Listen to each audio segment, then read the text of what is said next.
Tonight, 3 provinces on flood watch.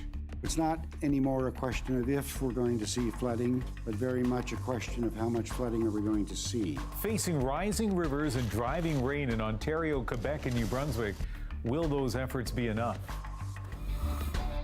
You wouldn't do this climb. I absolutely would not. I don't know many people who would. The deadly allure of a dangerous peak and how the climbing community is responding to the deaths of 3 elite mountaineers.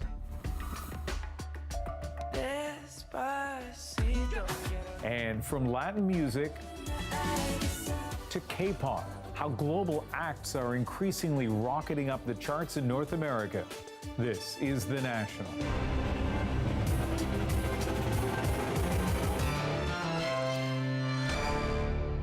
Be prepared. That is the message in 3 provinces tonight. Several major rivers already at risk of bursting their banks, and what happens over the next 48 hours could push them over the edge. At this hour, Quebec and New Brunswick are requesting assistance from the Canadian forces. There are nearly 50 rainfall warnings in effect right now, stretching from the Maritimes to southeastern Ontario. Some areas could see between 60 and 80 millimeters. In New Brunswick, bad news for the St. John River. The water is frigid, the current is moving extremely quickly. People are being told to stay away from the water's edge, and those who live nearby have been warned. We're asking New Brunswickers to ensure that they have everything they need to be self-sufficient for 72 hours, and be prepared to evacuate if necessary as things evolve over the next couple of days. Further west, the ground is still too frozen to absorb all that rain, and now all eyes are on the Ottawa and St. Lawrence rivers. The CBC's Matt Demore spent much of the day in Ile-Bizarre, just west of Montreal, where residents are scrambling to protect their homes and their communities. Ian, people here in the Montreal borough of Ile-Bizarre know what it means to deal with flooding, and today residents are just trying to stay ahead of the rainfall. Volunteers have come to the parking lot of this public library, and the mission today is to dig into these massive mounds of sand and fill up sandbags as quickly as possible.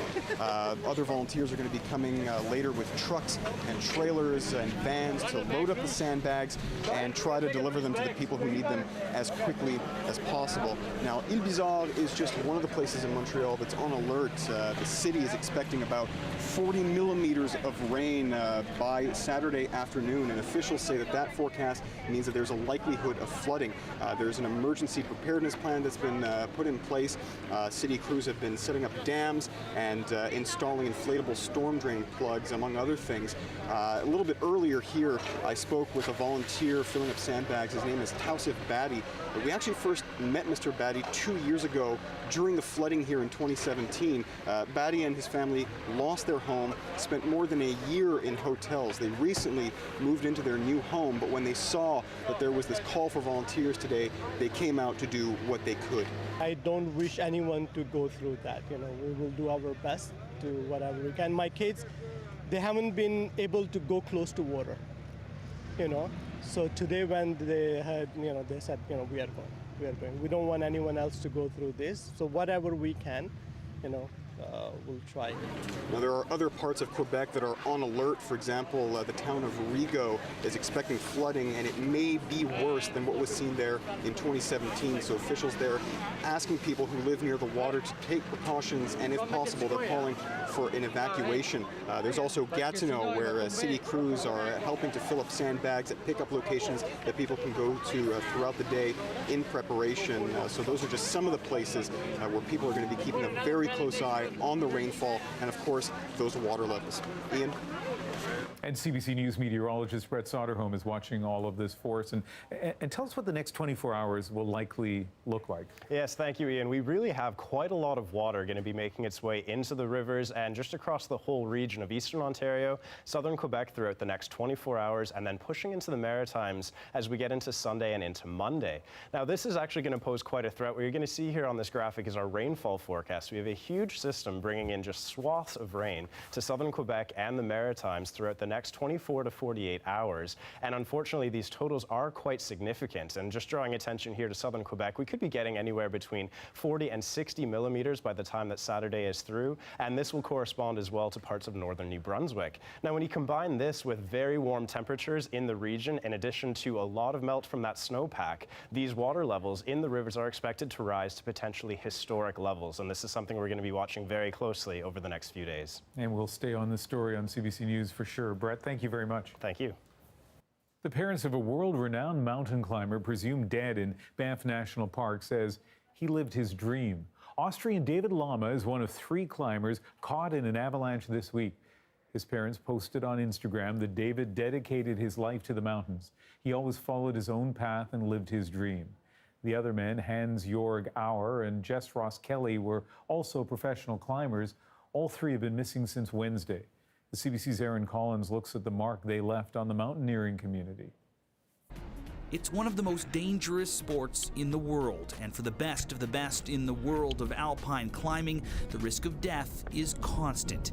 David Lama, Jess Ross Kelly, and Hans-Jorg Auer were the rock stars of their sport, constantly pushing the limits, looking for ever more challenging and dangerous peaks to climb. It's what brought them to Canada's Rockies. The 3 were attempting to summit House Peak on the BC-Alberta border, taking a particularly difficult route known as M16, something that had only been done once before. Probably the more dangerous routes in the Canadian Rockies that you could attempt. You wouldn't do this climb? I absolutely would not do this climb, no. I don't know many people who would. Brandon Pullen should know he's climbed House Peak, taking a safer path. He also knew Lama, Ross Kelly, and Auer, spending time with them in the week leading up to their climb. Pullen says heavy snowfall this year may have made a dangerous climb even more treacherous. The route those guys were on was 1,000 meters, so just under 2 times the size of that. And imagine that with a lot more snow, ice, glaciers at the bottom, glaciers on top, cornices, snow. It's that snow that likely killed the 3 climbing stars, as they're believed to have been caught in an avalanche. A tragic loss that's rocked the climbing world and the families of the climbers, including that of Washington native Jess Ross Kelly. Jess could make a pun out of anything, and he was loyal beyond belief. Hans-Jorg Auer and David Lama both hailed from Austria. The deaths of the celebrated climbers sent shockwaves through their homeland, but the tragedy isn't likely to deter the elite climbers who make a living traveling the world, climbing its highest peaks. When you're up there climbing these mountains, it feels right. It feels like you should be there, you should be doing it. You know, when I talk to my parents and I have to explain to them why I do it, I can't give them a good answer, because it is a dangerous thing. An attraction so strong that this week's tragedy could draw more people to House Peak. Alpine climbers looking to succeed where the best of the best had failed. Aaron Collins, CBC News, Canmore, Alberta. U.S. Democrats have the Trump administration squarely in their sights following the release of the Mueller report. There's a call today from a prominent member of the party for impeachment proceedings to begin and demands for Robert Mueller's full unredacted report into Russian interference in the 2016 U.S. election. The Department of Justice is resisting that call. A version of the report was made public yesterday with portions blacked out, and that's not good enough for some of Trump's critics. The U.S. president will not face charges of obstruction or conspiring with Russia, but the report outlines several instances of what many are calling questionable conduct, including an attempt to have Mueller fired. Trump still claims he's been exonerated. In tweets today, he calls it the crazy Mueller report and says statements in the report are fabricated, totally untrue, even going so far as to call them total BS. As the CBC's Lindsay Duncombe tells us, all of this has many Americans wondering about Trump's future in the White House. On a visit to Ireland, House Speaker Nancy Pelosi kept to the practice of not criticizing the president abroad, choosing her words about what Democrats will do next carefully. The legislative branch has a responsibility of oversight of our democracy, and we will exercise that. Others are more forceful. Massachusetts Senator and candidate for president Elizabeth Warren joined a handful of other Democrats and called for the House to start impeachment proceedings, tweeting the severity of this misconduct demands that elected officials in both parties set aside political considerations and do their constitutional duty. The political considerations are considerable. Democrats have the votes to impeach Trump in the House, but Senate Republicans remain firm in their support of the president. So any attempt to remove him from office would almost certainly fail, and the spectacle of hearings could backfire on the Democrats. I think the American people are exhausted by it. I think they're so tired of it. And I think they're handing the president the greatest gift they could give him in the 2020 election. These encounters did not consist of sexual intercourse. Consider Bill Clinton, impeached by the House but acquitted in the Senate. Did he lie to the American people? The former president's popularity grew as the proceedings went on. I would say it's at least what President Trump has done at least 100 times worse, at least. Thank you for having us. But still, many Democrats argue the best strategy for removing the president from office is the ballot box. I don't know that impeachment and those proceedings in the House and a potential trial in the Senate is going to answer those questions for people. I think we can solve this once and for all in November of 2020. The impeachment decision is Pelosi's to make. She's previously called the process too divisive to pursue without bipartisan support. It's unclear if the Mueller report and pressure from her party will change that. Lindsay Duncombe, CBC News, Washington. We have all been inundated with coverage and commentary on the Mueller report, so we asked Keith Bogue to zero in on some of the key findings, and that is coming up in about 25 minutes. During times of war and revolution, under occupation and in prosperity, Easter has been marked in Paris for hundreds of years in and around Notre Dame and its famous spire. But the city has been forced to change the way it observes the holy day this year. Renee Filipponi is in Paris with the story. Crowding the streets of Paris in the shadow of Notre Dame, Catholics perform the Stations of the Cross, a ritual commemorating the final days of Christ.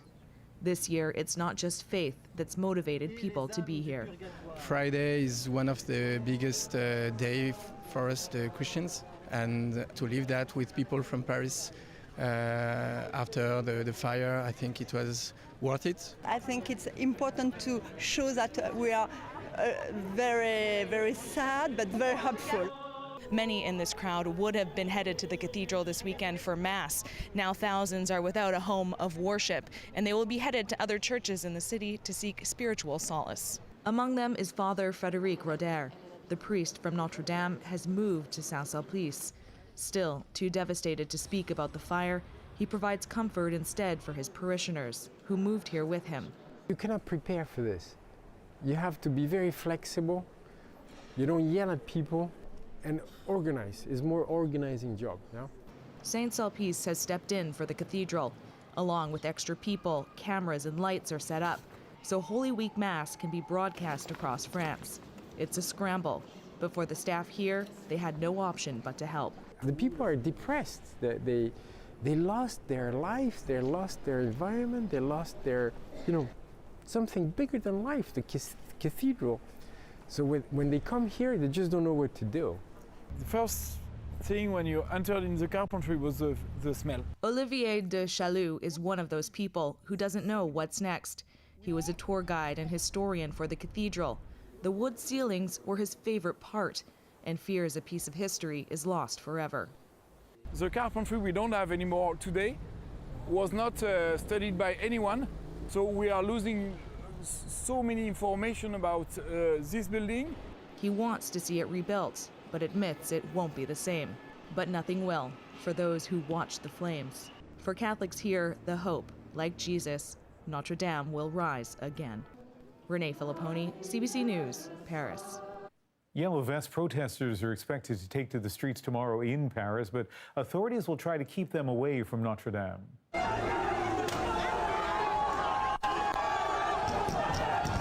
There are fears that protests may become violent, like this demonstration last month. 60,000 officers will be on the streets. Some yellow vesters have expressed frustration over how quickly $1 billion was raised to rebuild a cathedral, while they're being told there's no money to address inequality and social justice. Some other stories we're watching tonight. Police in Northern Ireland are calling for peace after the fatal shooting of a journalist during overnight rioting in Londonderry. This will have achieved nothing other than to plunge a family into grief and to condemn the city that we all love to the worst possible headlines. 29-year-old Lyra McKee was shot dead after rioting erupted late last night. Officials say they're treating the incident as a terrorist attack and believe the dissident Republican group New IRA was responsible. Both defendants are sentenced to life with the possibility of parole. A California couple sentenced to life in prison today for the torture and imprisonment of their children. It was just over a year ago police discovered Louise and David Turpin's abuse after an emaciated 17-year-old girl climbed out of a window of the family's home and called 911. The parents spoke before their sentencing today. I miss all of my children, and I will be praying for them. I hope they get all the education they need to make their dreams come true. They deserve only the best in life. I don't want any of them to be sad or depressed because of all of this. The judge condemned the parents' conduct. The abuse included starving the children and chaining them to their beds in what's being described as a house of horrors. Tomorrow marks the first April 20th since marijuana became legal in Canada. The day, widely known as 420, is the year's biggest protest for pot advocates. But there's a growing call to crack down. Greg Rasmussen is here in Vancouver, where one of the largest 420 events in the world has organizers pitted against City Hall and some citizens. Setting up for a showdown, building a large stage, covering up the grass. 3, 2, 1. Taking over one of Vancouver's famous parks, all without permission. It's got some residents boiling over. Why are you breaking the law? I thought cannabis was legal. No, you're breaking the law by being here. You're setting up booths, you're smoking in the park, and that is illegal. You're right. 420 organizer Dana Larson has become a lightning rod. If anybody damages my building, I'm going to hold you responsible, you know? All right, well, you have a lot of anger, but that's I do have a lot of anger because you're an absolute idiot. All right, thanks for your opinions. Wow. Despite the hostility, Larson's promising an even bigger event. So is this a protest or is it a trade show? This is a protest. It's a protest festival, and we call it a protestival. Despite legalization, he says there's still a need to protest. I really think that this is bringing out the stigma and the hatred that still exists for many people of the cannabis culture. But we're going to have over 100,000 people here coming throughout the day tomorrow. They're going to have a wonderful free concert, and I think a lot of people in Vancouver love 420 and appreciate it. 420! Opponents point out smoking isn't allowed in city parks. Unlicensed pot retailers set up shop, grass gets trampled, and litter is left behind. Organizers aren't backing down, instead bringing in pro-pot performers Cypress Hill. When you're retailing products, when you've got sponsorships and marketing, and then you bring in a headlining band, I think largely the public will tell you that really is a trade show, that's a festival, and it's coming on the backs of taxpayers at their expense. Despite violating numerous laws, there's never been a crackdown. Last year, organizers reimbursed the city $63,000, but officials say that's a fraction of the cost. Despite the expense and headaches, 420 does have support. It's never been a violent event in any way, and they seem to clean up after their mess. The lawn that's damaged is back in like 2 weeks anyway. I don't really see the problem. But others are just saying no, with one councillor proposing the city sue both organizers and any businesses taking part. Greg Rasmussen, CBC News, Vancouver. Coming up on The National, the way some of us sing along to our favorite songs is changing. More and more artists are choosing to sing in their native languages.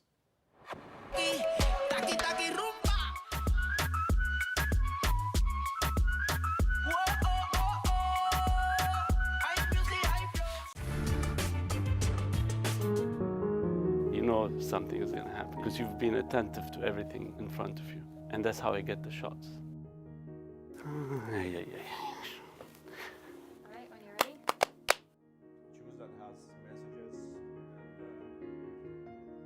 We had one shoot in a building. They've collected over 1,000 shoes of people that died in the hurricane. And they collected them, they had a museum, but they wanted to establish a building that will be permanent, right? This house, they had boarded it up because it's not official yet, right? So there's no ventilation, right? On a hot day, I couldn't see it through the viewfinder. There's so much sweat. More of them has messages. But you're rolling because he's not stopping. He doesn't feel this. This is his life on a daily basis. He's trying to show us what people went through. Because I think we needed that. Your job as a cameraman is like to reveal as much as you can and let the viewer decide. I want to bring that viewer deep inside there as much as I can, right? I want him to feel the heat. I want him to feel the hunger, right? The sweat. You cannot get emotional. Stories like this, it just comes out. And you gotta be there for the moment. You gotta catch it because you'll never get those moments again. I'd be lying if I didn't say that there's a few times I would let my camera roll and I'd just step back and just kind of take a deep breath and just kind of take it all in. And take one. So I got the amazing opportunity to go to the Yukon this year and shoot up on the glaciers with Susan Ormiston. A lot of times, you know, you're looking for that close-up, that detail to really bring a viewer into the story that you're trying to tell. But on this shoot, it just felt like every shot that I was trying to get is like, it felt that it was needed to be the wide shot to really tell the story. I think when I went to the Yukon, I was just trying to continuously think about how can I bring this to the viewer that they might have not seen before. One of the things I actually ended up doing was I brought a gimbal, which is like a small little stabilizer that can make your camera feel like it's floating. And for one of the scenes that we shot, I just used that the whole time because you can kind of move with the subjects, and they were measuring ice depth across the glaciers. And it kind of gave a sense of, you know, when you're following along, you get a sense, oh, these are the crevices that they have to walk through, and oh, maybe that's a lot steeper than I thought it actually was, or you know, I'll be lying if I didn't kind of slip a few times. It kind of showed that it was also, you know, very icy and slippery as well. So I felt that that was the best way to give people perspective. Acts like a dam and impounds the water.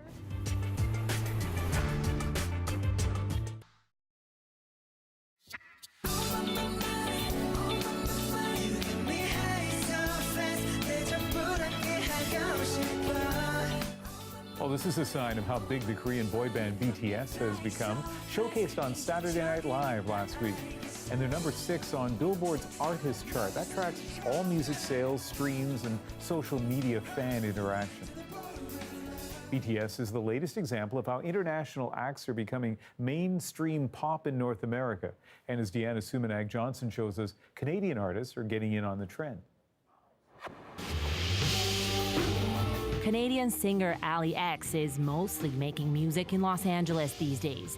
But a song she co-wrote made waves much further away, in South Korea. I thought that we were writing that song kind of as a fun joke song. The English words were all super like throwback 90s R&B. It was like, baby boy, you've got a baby heart, or something like that. Baby boy, no, you don't pretend. And then a year later, this Korean pop star wants to sing this, and they're gonna translate it all to Korean except for certain lines. And I was like, what? Cool. Ali also co-wrote another K-pop song for popular boy band BAP. It's all part of a trend that's sweeping pop music.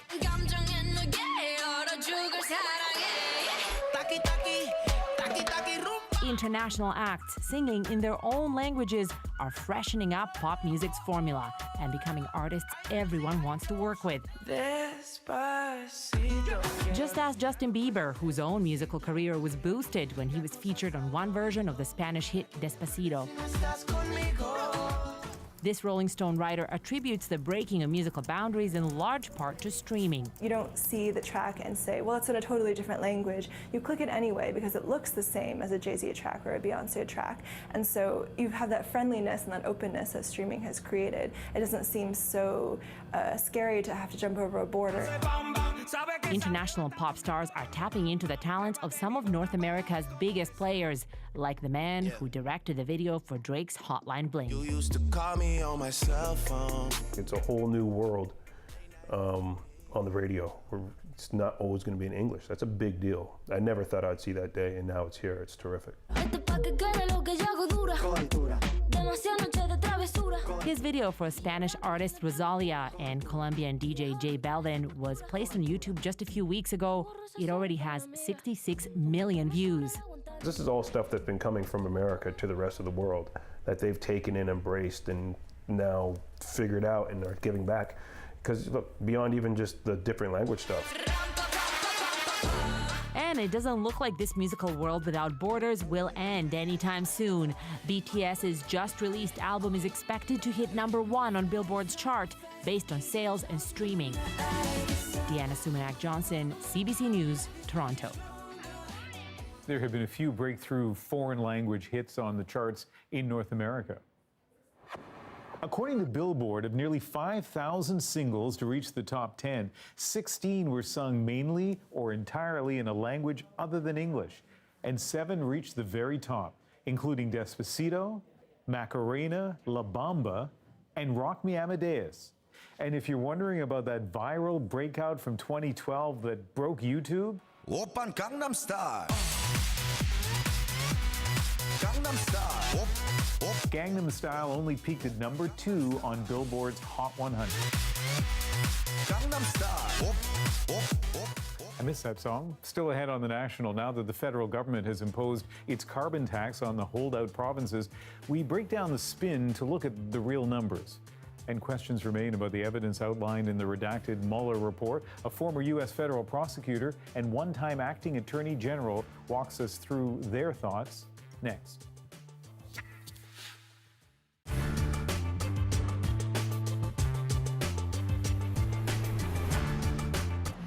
Natalia Ndongo for CBC Montreal, and today we're behind the scenes with Quebec singer-songwriter Matt Halabowski, leading up to his first ever Osheaga performance.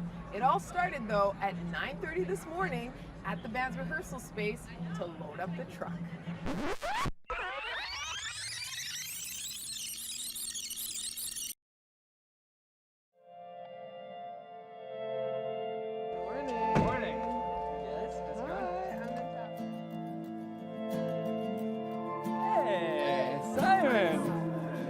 Captain Ambrosia.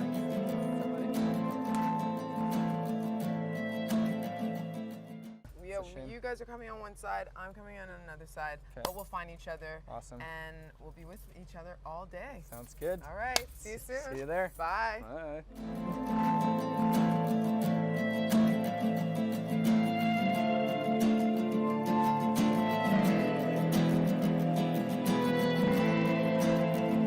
So we're headed to the VIP area right now to go meet Matt, and this is the beauty and challenge of being at Osheaga.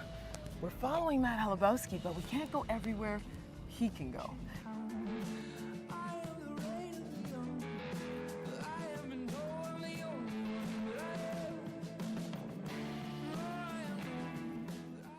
You've been doing all these performances in different contexts, in different cities, different countries, and then you come home and you're going to do like pretty much the biggest weekend.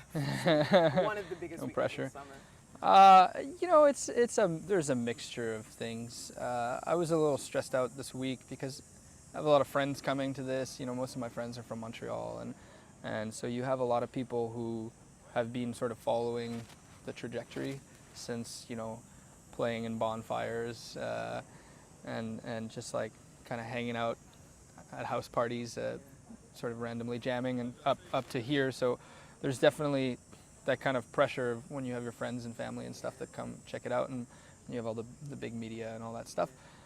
But that being said, it's just a show like any other. I mean, like the stage is huge, but it's a 2 p.m. thing, you know, like there's not going to be 50,000 people, you know, so it's like the pressure is a little different.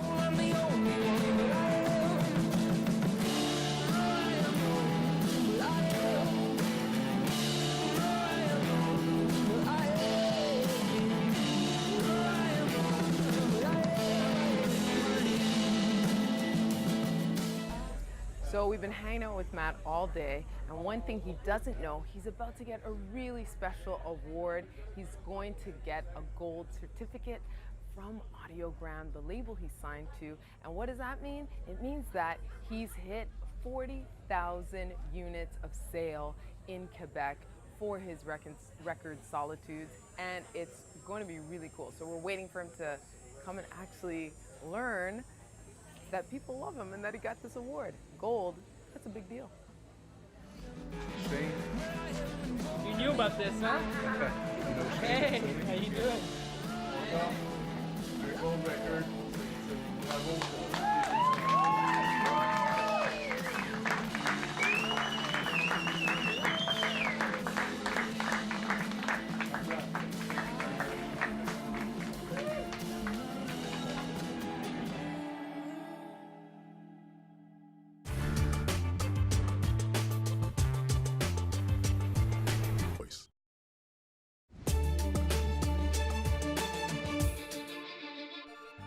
Detroit Red Wings legend Steve Yzerman is, at least in NHL terms, heading home.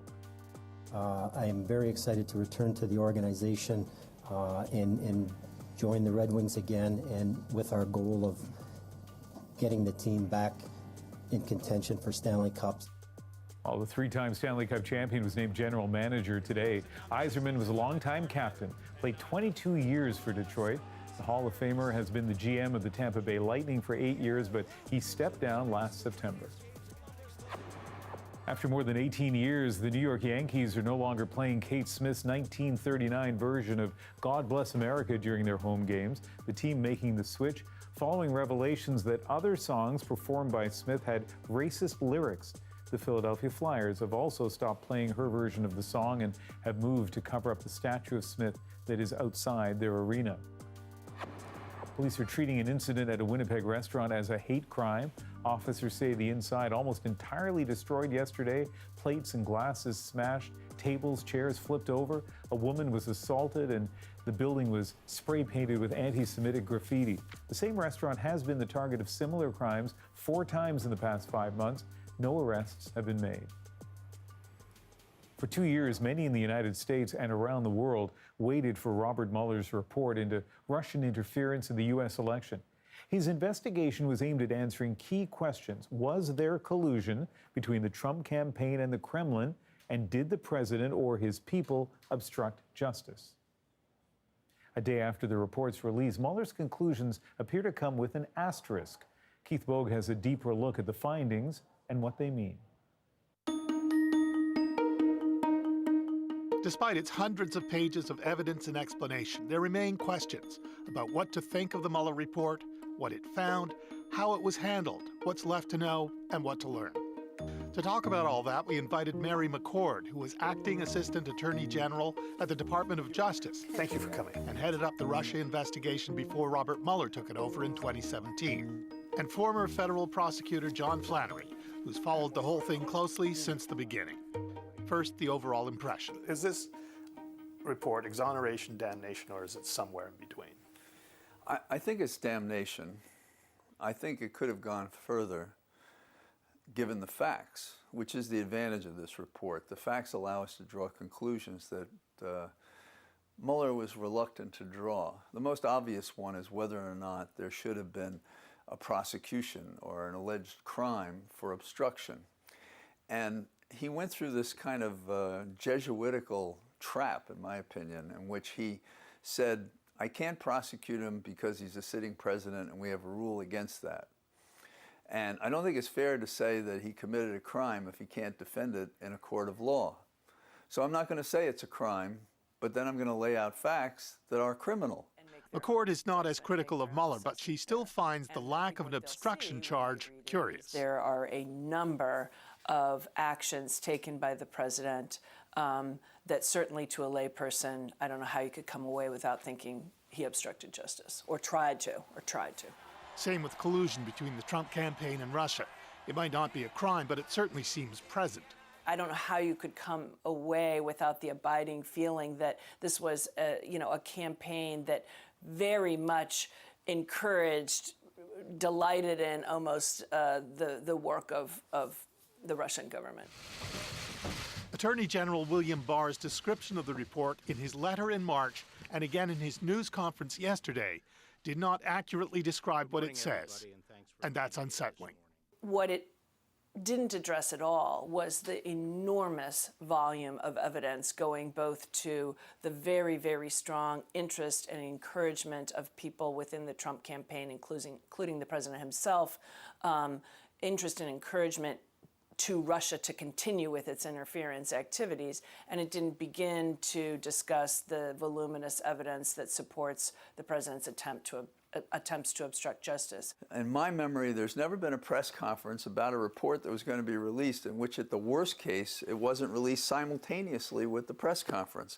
So he wanted to convince us, you know, in the Ministry of Truth, if you will, what we should believe, you know, kind of a newspeak kind of approach. I thought that it was an attempt to sort of create the narrative and color the narrative so that as people read it, they're already going in with a certain frame of mind. To color it and create a narrative that suits the president, though. That suits the president, yes. There are parts of the investigation that have been reported about publicly that seem not to have led anywhere. Why didn't we call any of the family members? This investigation stopped at the waters of Trump and family and finances, and that's the mother lode there. Why wouldn't you go for the gold, literally? And Flannery has a theory about that. This investigation was over when it shouldn't be over. Here you had just seized you'd asked the grand jury to continue another 6 months in January, okay? Yeah. So now, sometimes you do that for a whole variety of reasons, but they anticipated doing something. They conducted searches of Stone's house. A whole bunch of material there. It takes time to analyze it. Maybe there's nothing there. But they're already telling us the investigation's over when that happens. Cohen is being debriefed and giving more information to the Southern District and to the investigation in the special counsel's office. The special counsel mentions it in the obstruction section of the report. So why did it stop?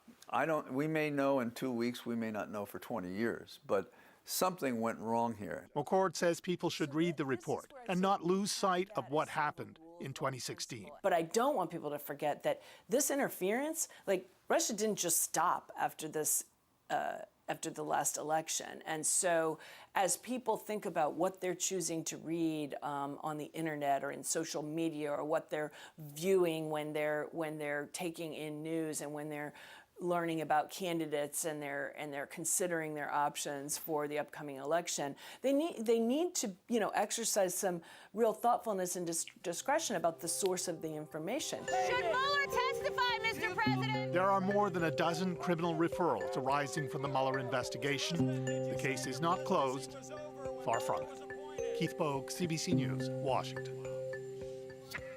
We are going to place a price on the pollution that causes climate change from coast to coast to coast. This month, the last few provinces started charging that carbon tax, but is it actually doing anything, and how much is it costing us? Coming up, we look at the facts behind the carbon tax next on The National. And from how we think about our jobs to where and when we do them, the stress of modern work is affecting Canadians in a lot of ways and across industries. This week, The National takes a look at the forces behind the stress and ways we try to avoid burning out. And we'll include Andrew Chang's interview with author Rahaf Harfouch. You go to a party, what's the first question you ask someone? What do you do? What do you do? And so that, I mean, so to what extent then have our identities become so intertwined with work? I mean, you are what you do. I mean, is that kind of what you're getting at here? Most people are working for the majority of their day, so of course that's going to be the thing that you fall back on when you consider your identity and who you are, because many people at the end of a long day don't have the energy or the time to be able to develop all of these other different parts of their identity because they're tired, because they're working 80-hour work weeks.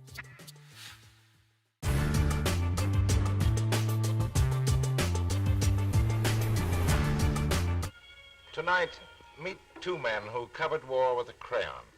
Historians with a difference.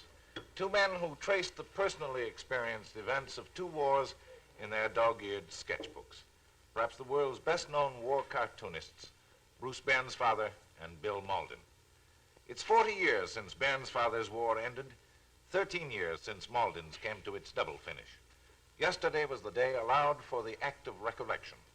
And weekend editor Gregory Clark had a few thoughts about remembrance.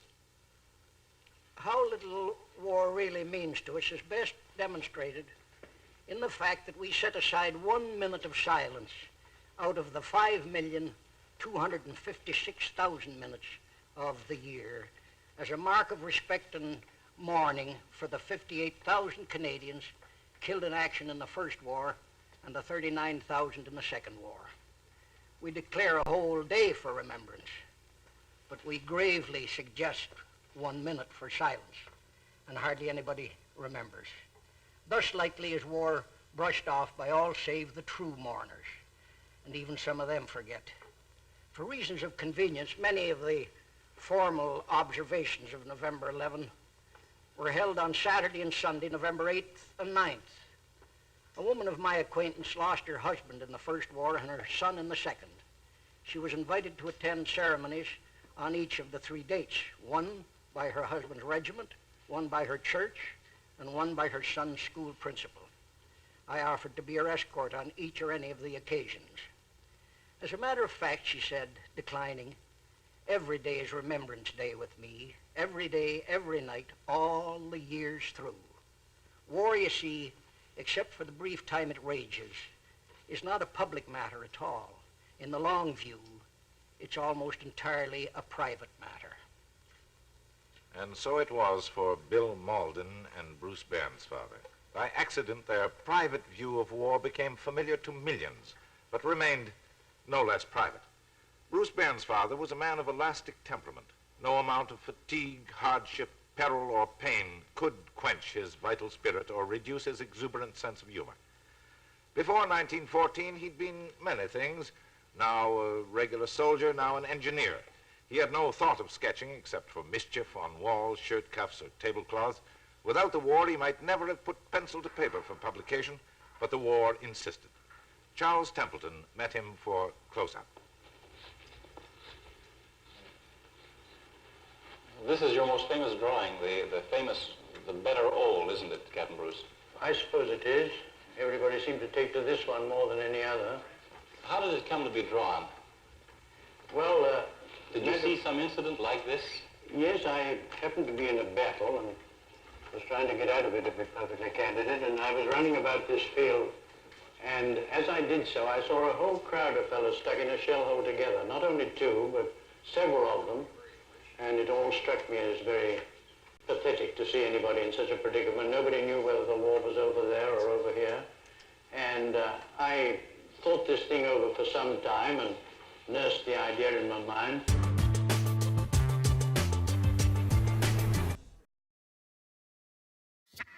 Dear, caring fellow humans who care about the planet and care about children and grandchildren. Emma Thompson joining protesters in central London today, calling for more government action to address climate change. Demonstrations have been underway all week, ramping up ahead of Earth Day on Monday. Police have made lots of arrests, almost 700 so far. In Paris, activists blocked the entrance of a bank and oil company headquarters. And in Rome, thousands turned out to welcome Swedish climate activist Greta Thunberg, who talked about ways to save the planet. Here at home, the federal government's approach to tackling climate change is controversial. Implementing the carbon tax is proving politically divisive and the subject of a major legal challenge. Opponents of the carbon pricing plan got a boost this week with the election of Jason Kenney's United Conservative Party in Alberta, sure to be a strong voice against Ottawa. So, in a landscape of competing claims about the tax, we asked Salima Shivji to check the facts for us.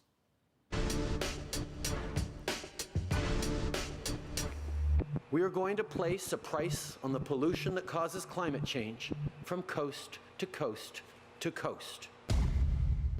They said it and followed through. Any province that didn't come up with its own carbon pricing plan had Ottawa's system imposed on it on April 1st. Hence the jump in gas prices and home heating in 4 Conservative-led provinces. Soon perhaps to be 5. Scrap the carbon tax cash grab. If the newly elected Premier makes good on his promise to nix Alberta's current plan. Say someone has a large family and is shopping constantly, it's going to go up. We're just saying on the average it's $648 in 2022. But that's just not it's just not fair. $648. Doug Ford is getting that number from this, a report from Ontario's Financial Accountability Office. It calculated energy costs plus indirect costs, and that's where it gets complicated because it's a guess, an estimate of how much businesses will raise their prices to pass the new carbon tax on to us. For a typical Ontario family, the province's Financial Accountability Office came up with $648 by 2022. The feds did their own calculations and came up with a different number, $564. But hang on a second.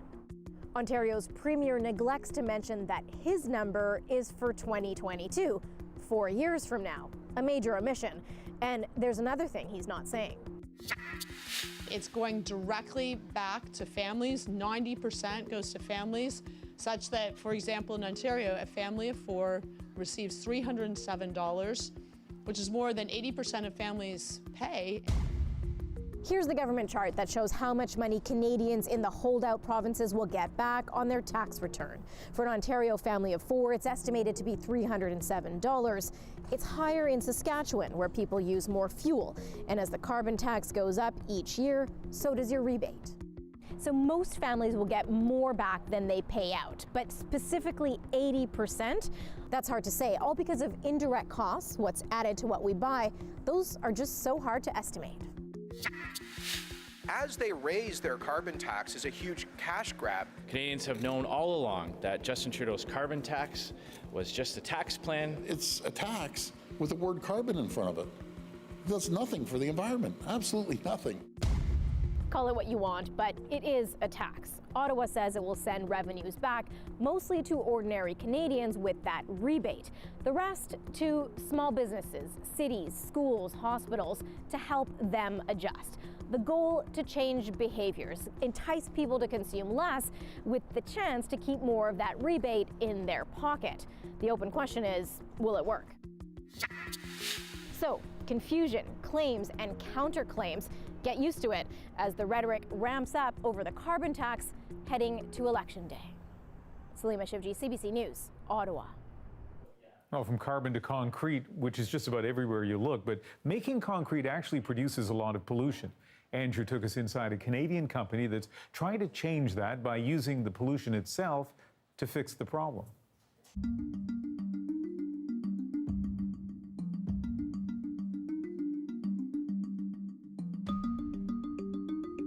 The modern world is literally built out of concrete. It's everywhere. Concrete is one of the most widely used building materials in the world. You can look at a building, you can look at a curb, you can look at a bridge, you can look at sculptures, it's just endless. Everything uses concrete. But the concrete industry has a problem. Making it pollutes a lot. 7% of the world's CO2 emissions link back to a single ingredient in concrete. So if we could reduce that by any amount, it would be a success. If you can get that number down, that's a game changer. Yes, absolutely. So here's how you make concrete. You need 3 things: water, random bits like sand and gravel, and cement, which is the glue that binds it all together. But making a kilogram of cement releases about half a kilogram of carbon dioxide into the atmosphere. So, the team at a company called Carbon Cure has devised a clever way of turning CO2 into something useful. Okay, so Josh, what do we have in this tank? In this tank, we have liquid carbon dioxide. Right now, they're shipping it in direct from industrial polluters, long before it ever reaches Earth's atmosphere. It's bottled up and prepped for the mixer. So this is it? Yeah, this is the mixer. So the CO2 from that tank outside comes in here? Yeah, so it comes in through a pipe, directly into the mixer, mixes with the fresh concrete, reacts right away. Yes, you heard right. They're mixing CO2 back into the concrete, sequestering it forever. It starts reacting with the cement immediately and is permanently encapsulated in the concrete. So even if the concrete breaks, say a building is demolished, the CO2 never escapes because it hardens. It becomes a solid. It's even strong enough to take the place of some of that expensive polluting cement. And using less cement saves money. and pays for the carbon dioxide. It actually ends up being cost neutral? Yes, you're getting the exact same quality concrete, only greener. It is on a larger scale this idea starts to show real promise, because trapping concrete block by block is one thing, but by the hundreds or thousands of blocks, this plant can produce tens of thousands in a single day. Its entire product line, every single block it makes, is injected with carbon dioxide. And there are 100 plants just like this one across Canada and the US using the very same technology. But even that is just a drop in the bucket. If there are skeptics in the concrete industry, it's because of how sensitive the whole process is. I mean, just consider this. These concrete blocks are fresh out of the mold. The mixture has to be just right. They're laser measured to make sure they're right to spec.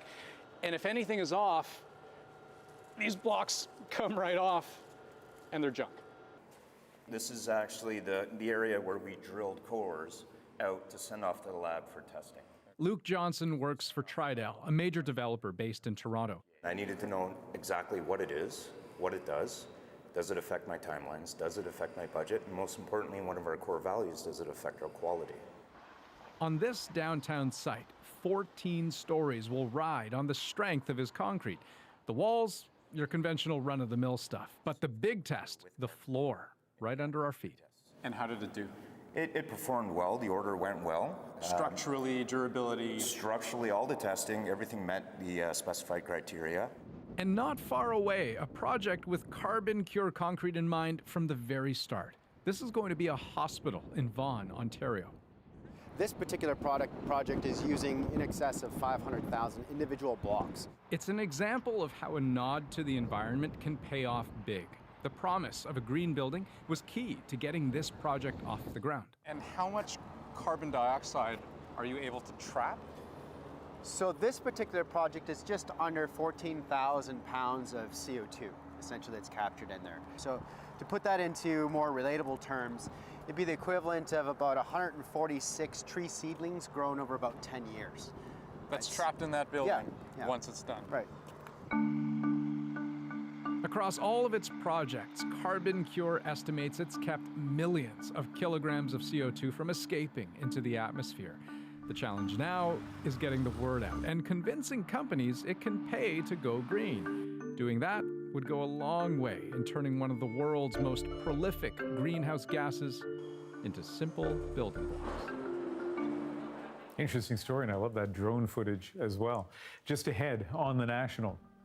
The fire that ravaged Notre Dame Cathedral this week has left many in Canada worried about our own historic buildings and cultural landmarks. Coming up, the story of a fire in our history and how we rebuilt.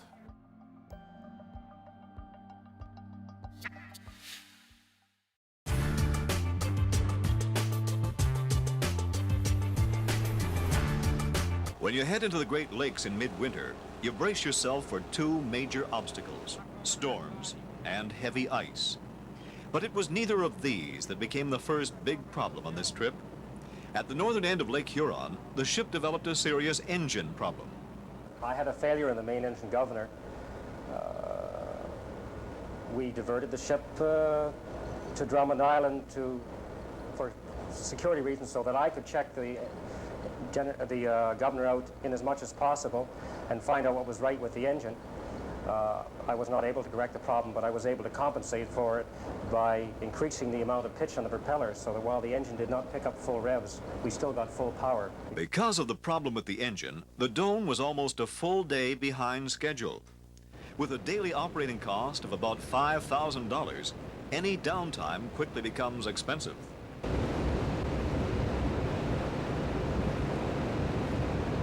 The ship arrived in Chicago January 27th, unloaded a portion of her cargo there, and headed back north in Lake Michigan. The weather remained cooperative. No big storms developed. But there was ice and plenty of it.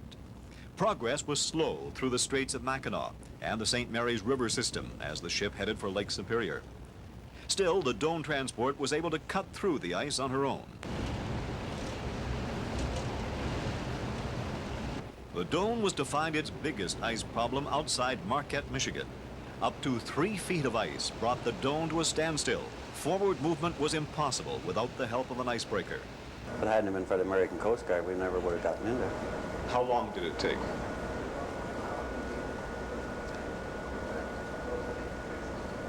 I think it was about 18 hours, something like that. To cover how long a distance? About 7 miles.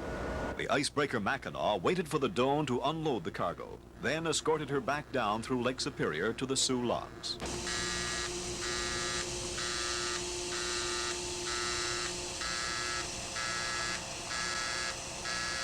From the Sioux, the Canadian tanker proceeded alone into the St. Mary's River system on her way home.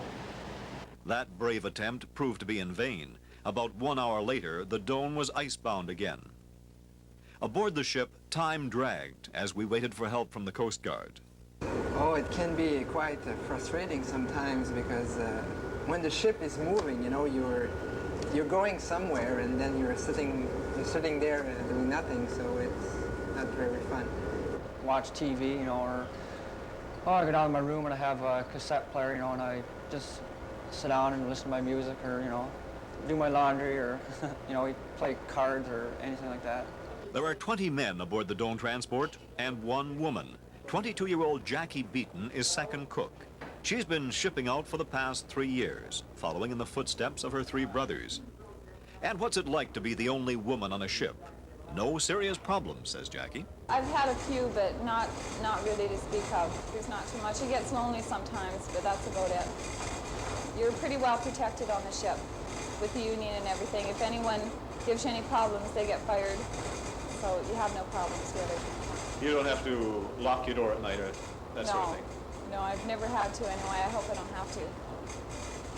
Would you marry a sailor? No. Why no, not? I wouldn't. I wouldn't see enough of them unless I sailed too, and I don't want to sail too. So that's out for sure. We're not sure. We think it's in a heat exchanger, and the chair in the heat exchanger down. The U.S. Coast Guard vessel Raritan arrived on the scene about 1 o'clock the afternoon of February 3rd. Small but powerful, the Raritan soon had the big tanker moving again, but only briefly. One of the icebreaker's motors went out. End of the mission.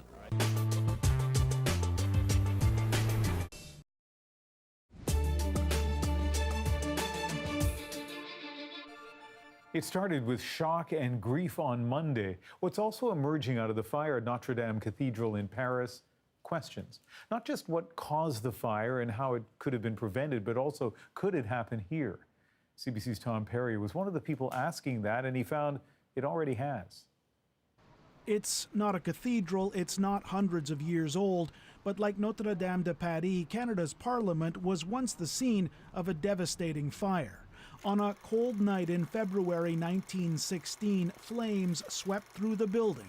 7 people were killed. A once majestic structure was left a smoldering ruin. Midnight, the bell in the Victoria Tower was called then, chimed for the last time, then collapsed. But nothing could be saved. With the First World War raging, some blamed German sabotage for the fire, though the cause was never determined. Rebuilding began almost immediately, and within 4 years, MPs were back at work in a new center block. Its signature feature, the Peace Tower, officially christened a few years later. Today, Parliament Hill is once again the site of a major reconstruction project. Center Block sits empty and will for a decade or more as crews bring the aging edifice up to modern standards. In any big job like this, there's always a risk of fire, and officials say they're not taking any chances. 24-hour fire patrols during any project. We have fire detection systems, alarm system, and we have all the measures in place to ensure that if there is any issues, they're managed extremely quickly. Firefighters in Paris managed to save many of the priceless artifacts that were housed at Notre Dame Cathedral. On Parliament Hill, much of the artwork that once hung in Center Block has already been moved out. Portraits of prime ministers now hang in the Commons' temporary home in West Block. The books of remembrance honoring Canada's fallen soldiers, and even the chairs and desks from the old Commons chamber are here too. The goal is that when all this is moved back and the work on Center Block is completed, the building will be safer than it's ever been. It's not just sprinkler systems, but it's also to make sure that you have appropriate fire separation. So fire doors, all of that will be integrated into the center block. All to hopefully avoid tragedies like the one in Paris or the one that struck this very spot more than 100 years ago. Tom Parry, CBC News, Ottawa.